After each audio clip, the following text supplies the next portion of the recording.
What are stock options? This is options for beginners part 2. If you saw the first one, options for beginners part 1, you know that we answered how much does it cost to get started trading stock options? How much money do you need in your bank account to be trading? Who should be trading stock options? Once you have that all settled, now we can start to get into the nitty-gritty, some of the actual strategies. In this video, we're going to cover and answer a few questions or several questions for you. What are the 4 important elements of any stock option contract? What are call options? What are put options? And what am I supposed to do with all this info? But first, what is your goal? Do you want to make money on the side? Are you looking to build wealth? Do you want to retire early? Is it all of the above? How do you plan to get there? At the target retirement age, what's that number that you need to be able to live completely free without having to work another day in your life? Maybe this can help. This is the ultimate side hustle for Canadians. We've actually taken one of our friends and one team members has tried several different side hustles, Amazon e-commerce, and put heavily invested in all of these. Amazon e-commerce store, multi-level marketing, real estate, investing, and stock option trading. He's broken down the numbers. We've compiled it into this free case study. If you want to see that, if you want to see how the numbers stack up, time invested, money invested, returns after the fact, download the Ultimate Side Hustle for Canadians. The download link is in the description below, and they'll give you a sense for how each of those performed. On to stock options. What are they? Options are a derivative investment. What does that mean? It means that they gain their value based on an underlying instrument. What does underlying mean? It means that there is a promise or a contract being made based on another asset. So in our case, a stock. Stocks are assets. Each option contract is for 100 shares of any given stock. There are 4 elements that make up an options contract. The underlying stock, as we already talked about, strike price, expiry date, and the premium. So here's an example, like high-level example contract. XYZ stock at $107 per share by February 18th, 2024. There are a couple key elements missing from this, but let's break this down element by element. The underlying stock is XYZ. So this promise, there's a promise being made here based on XYZ stock. The strike price is 107. So something's going to happen at 107. Something can happen at 107. Doesn't mean it will, but that's the threshold. The expiry date, this is good. This contract is good until February 18th, 2024. Now, you can have one-day expiries. So it could be tomorrow, or it could be 4 or 5 years from now. It all depends on what the market is offering. Generally, rule of thumb for us, 45 to 60 days. But some people do shorter, some people do longer. Totally depends on your risk tolerance. Now, here's what you don't see in this example right off the bat. Premium. The buyer of any option contract is paying a small premium to the seller up front per share. Now remember, every options contract is 100 shares, so that factors in too. Let's say the premium here is 50 cents per share. 100 shares times 50 cents equals $50 cash up front. So for the right to take action on this contract, the buyer pays an upfront premium. And that's what really initiates and solidifies the contract. Okay, so let's look at 2 types of option contracts. The only 2 types of option contracts there are calls and puts. You can buy and sell both calls or puts. And so in the calls column, buy or sell, in the puts column, buy or sell, things can get convoluted really fast. So what we're going to do for the most part is look at it from the standpoint of the seller. We'll look at, well, let's just dive into some examples. Okay, up first, call options. So the buyer of a call option wants the right to buy 100 shares of XYZ stock if it reaches specific price per share by a specific date. Okay, a lot of information there. So someone who buys a call option wants to buy shares, but at a specific price. They're saying the price it's at is whatever right now, that I don't like it at that, but I want it at a different price. Now it could be a higher price or it could be a lower price, depends on what their appetite is. Okay, that doesn't matter for now. Understand that the buyer of a call option is purchasing the right to buy 100 shares of a certain stock at a certain price by a specific date. For that right, they're paying the seller, because someone is making that promise to them, saying, I promise to sell you these stocks. They're going to pay the seller of that call option a small premium per share. Let's use covered calls as an example. This is just one strategy. Calls there's a million different variable strategies when it comes to call options, and it can get convoluted and complex really quickly. So let's boil it right down. Let's make it really simple. Let's say you own 100 shares of XYZ, okay? You could be the seller of this call option. Because you own 100 shares, this contract is covered. You're covered.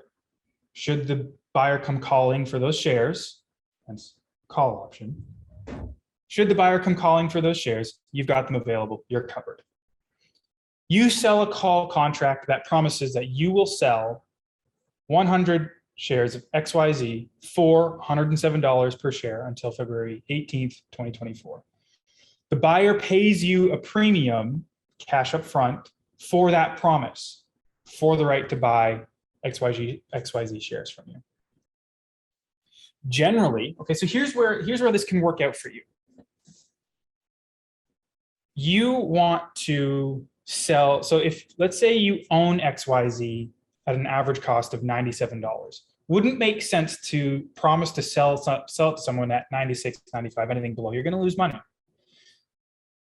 Makes more sense to say at 107. Someone comes and says, okay, maybe they think it's going to 207. And they think that 107 is a deal.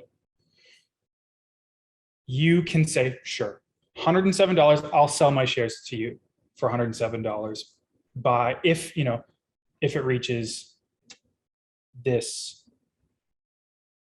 that price by February 18th. I just need something up front, because you're taking risk. It could keep going. It could keep going past 107. You lose out on that. That's money left on the table for you. So they pay you a small fee up front, small premium up front.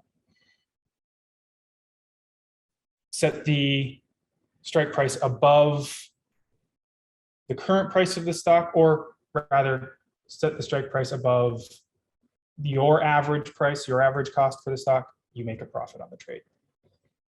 Now, here's the thing. The buyer doesn't have to exercise the contract.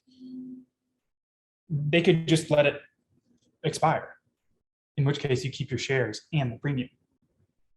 You see how this could end up creating a little bit of cash flow? If that stock never reaches $107, your promise to them is that they can buy it at 107. If the stock is at 102, why would they want to buy it for 107? So you keep the premium, you keep your shares, you can turn around and do that again. All right. I know there's probably a ton of questions from there.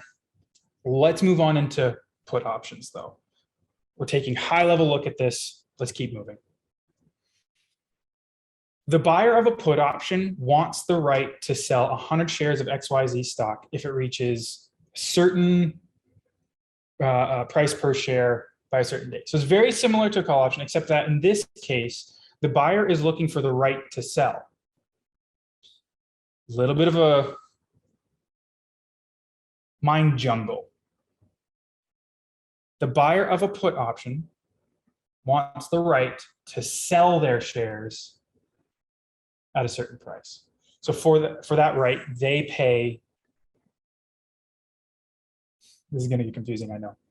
For that right, they pay the seller of the put option a small premium per share. Let's just look at an example. This is called a naked put. Nothing's covered. You own no stock. You're just promising to buy shares from someone. And they're paying you to buy shares from them. Yes, that actually happens. You have to be smart about it, but it happens a lot. Why? Insurance. Let's take a look. You sell a put contract that promises you will buy 100 shares of XYZ for $93 until July 15th, 2024. So if the current price of XYZ is 97 and you're promising to buy it at 93, it means that the stock is dropping to 93 if this gets exercised. You're also collecting a premium because for that right, the buyer will pay you a premium. That's cash in your hand right away. So technically your average cost wouldn't be $93. You generally want to set your strike price below below the current price of the stock. That way, if the stock drops, you have a buffer. Current price, strike price, stock drops, you have a buffer. The put contract could expire without anything happening. The buyer may not take any action, might not exercise this contract. In that case, you keep the premium, you don't buy any stock. Cash in your pocket, you go on and do it again. Now, you have to have the money ready. So with a covered call, you needed the shares. With a put option, you need the money. You have to have the cash available to buy that stock.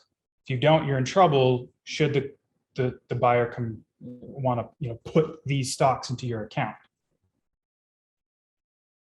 Still don't get it, you're saying. It's okay. For now, remember this. If you're selling a covered call, it's a promise to sell your shares. If you're selling a naked put, it's a promise to buy someone else's shares. So what are you supposed to do with this info? Selling covered calls is an excellent way to make money on stocks you already own. You can also do this in registered funds accounts, TFSA, RRSP. Selling naked puts can generate extra cash flow without ever having to own stocks if done right. But this is just the beginning. You have to be careful. I'm not going to go into the examples. Maybe in a future video, we'll go into examples of ways to blow up your account using options so you know what to avoid, because a wrong move can hurt you and actually leave you owing more than you originally invested and deposited into that account. So you need to know what you're doing. Learn from the best and brightest. Learn from the people who've been doing this for decades. Find support, find a group of people who have been doing this, who are already doing this, profiting from it, who've made the mistakes, learned from the mistakes, moved on from the mistakes. And start with fake money, open a paper account. It's completely possible. That's how I started, actually. This could be for you if you're looking for a new side hustle. So again, ultimate side hustle for Canadians, stock option trading, what we refer to as stock hacking, is one of the 4 side hustles compared, that by the numbers comparison. Free case study if you want to see that, if you want to take a look at that, you can download it. There's a link in the description below. And that's it for part 2 of options for beginners. We have part 3 coming soon. We're going to dive more into the what ifs. I know that this has stirred up a lot of questions. We're going to dive more into those questions in part 3, how to start trading for profit and freedom. I'll see you then.